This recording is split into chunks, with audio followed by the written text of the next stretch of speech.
Bonjour à tous, bienvenue sur Tutoriel Géo. Et aujourd'hui, on va voir comment importer un fichier vecteur dans GraphSCG, GraphGIS. Et par la même occasion, on va voir comment fonctionne le système d'import de données dans Grass. Et je dis bien le système d'import. Pourquoi? Nous connaissons tous les données les plus démocratisées et populaires dans le domaine du SIG, à savoir les données vecteurs shapefile, les données vecteurs GeoDatabase quand on utilise ArcGIS et les données vecteurs GeoPackage.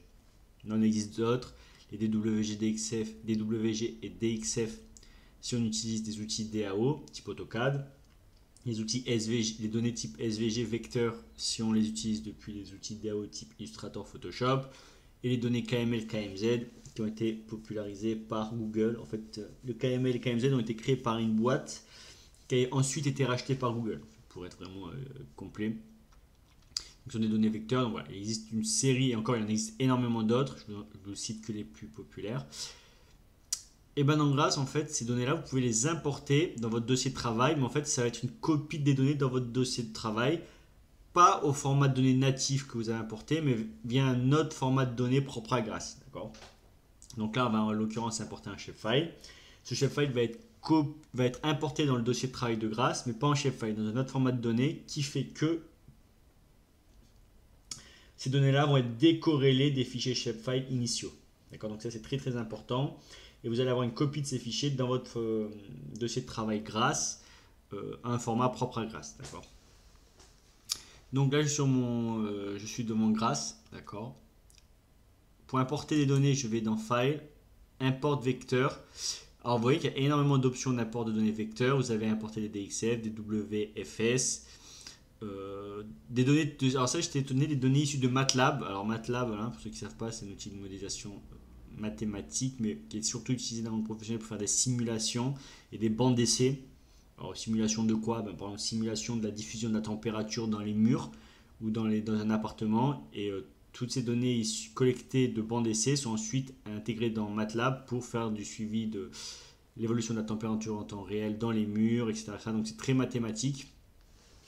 Importer des données vecteurs IP et changer les données. Donc nous on va utiliser celui-là. Importer des données vecteurs avec reprojection. Non, on va utiliser juste celui-là. Importer les données communes vecteurs. Donc vinogre. Alors juste pour info, je ne l'ai pas dit tout à l'heure, mais derrière Grass, il y a du Hog2Ogre et du GEDAL évidemment. Donc Hog2Ogre, pour ceux qui ne connaissent pas, c'est vraiment la librairie SIG mainstream utilisée par tous les SIG sous le capot. QGIS, Grass, Saga, ArcGIS et autres. Et c'est pour ça qu'il met vinogre, parce que voilà, c'est vraiment c'est derrière la librairie Hog2Ogre qui est utilisée. Donc je clique ici et là il me dit ok, tu veux importer une donnée, où se trouve ta donnée, donc on va aller la chercher. On va prendre l'admin express de l'IGN et on va prendre nos petites limites départementales. Voilà, données pas trop lourdes. Je l'ouvre. Voilà. Donc ça je les importe depuis un fichier, sachant qu'on peut importer toutes les données contenues dans un dossier, dans une base de données ou au travers de protocoles. Alors protocole, qu'est-ce qu'on a? GeoJSON, GeoRSS. Database, qu'est-ce qu'on a? Voilà, là, la GeoDatabase d'Esri. Ah, c'est bien parce que par défaut, quand même, il nous propose, il est capable de lire les GeoDatabase d'Esri. C'est marrant d'ailleurs. Directory, donc un dossier avec des couches F-file ou d'autres types de données. Et file, voilà, on va chercher notre couche F-file. Par défaut, il n'y a pas plus de paramètres que ça. Je fais. Alors attendez, est-ce qu'il me propose. Donc ça, c'est la donnée en entrée. Parfait. Je lance le script. D'accord, évidemment, la donnée, j'ai déjà importé par ailleurs. Ah voilà, ok. Donc, là, j'ai la donnée. Et ici, layer name. Est-ce que je peux changer ici? Non. Output, voilà, c'est là. Et alors, attention, voilà, ergonomie quand tu nous tiens. Donc là, on importe nos données. Input, c'est le nom de la donnée. Et output, on va mettre un nom qui nous est propre. On va pas mettre département parce que j'ai déjà importé par ailleurs. Je vais la mettre, je vais appeler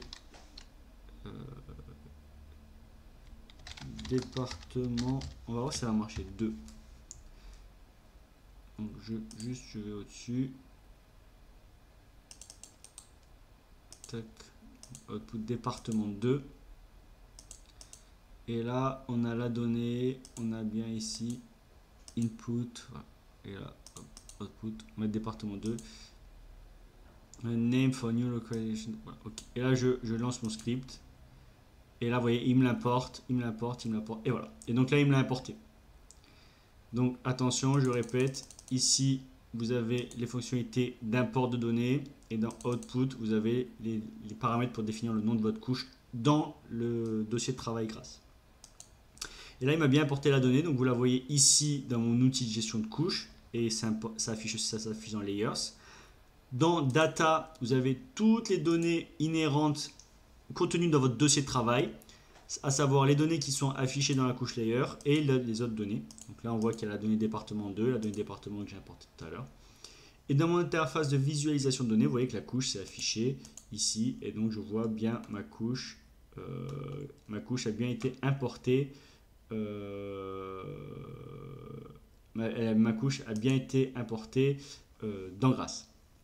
Donc vous voyez, voilà, l'interface n'est pas si ergonomique que ça, mais complète, exhaustive. Et là, je viens d'importer ma première donnée dans mon dossier de travail Grasse. Alors maintenant, je vais faire un petit truc. Je vais aller dans mon dossier de travail Grasse. Et on va voir comment ça se matérialise directement dans le dossier de travail. Donc là, je suis dans le dossier de travail Grasse, vous voyez, donc il m'a créé tous ces dossiers. Et là, voilà, donc là, j'ai des données, vecteurs, département 2, et voilà le format de fichier des données vecteurs de Grasse, d'accord. Donc il a récupéré les shapefile, il les a convertis dans son propre format de données. Bon voilà, c'est comme shapefile, il y a plein de couches de données, s'il en manque une ça marche pas, si vous renommez un ça marche pas, etc. Donc voilà, donc c'est pas très ergonomique, mais c'est les formats de données propres à Grasse en tout cas. Je vous remercie d'avoir regardé cette vidéo et je vous dis à bientôt pour de nouvelles vidéos. Bye bye.